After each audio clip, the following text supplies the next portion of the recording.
నమస్తే, నేను మీ Prasanna, wellness coach and certified nutritionist. మనము నో యువర్ ప్రోటీన్ అనే ఒక అవేర్నెస్ ప్రోగ్రాంలో ఉన్నాము.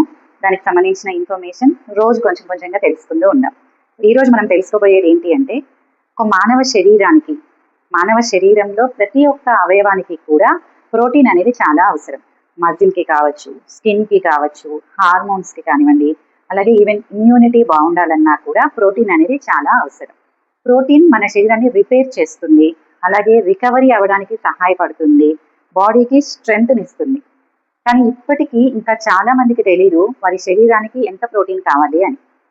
Indian council of medical research ICMR ప్రకారం 1 kg బరువుకి 0.83 గ్రామ్ నుంచి 1 గ్రామ్ ఆఫ్ ప్రోటీన్ అనేది కనీసం కావాలి.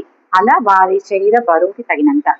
అదే ఫిజికల్గా యాక్టివ్గా ఉండే వాళ్ళు అయితే అంతకన్నా ఎక్కువే అవసరం. మన శరీరానికి తగినంత ప్రోటీన్ ఇవ్వకపోతే వెయిట్ లాస్ ప్రాసెస్లో మజిల్ అనేది లాస్ అవుతుంది. మజిల్ లాస్ అవ్వకుండా హెల్దీ వెయిట్ లాస్ జరుగుతూ లీన్ మజిల్ మాస్ మెయింటైన్ అవ్వడానికి, బాడీ కంపోజిషన్, బాడీ షేప్ పర్ఫెక్ట్గా ఉండాలి అంటే ప్రోటీన్ అనేది చాలా కీ రోల్ ప్లే చేస్తూ ఉంటుంది. But still most people don't know about their protein. Do you know? మీకు తెలుసా? So stay tuned for more protein related facts. Thank you.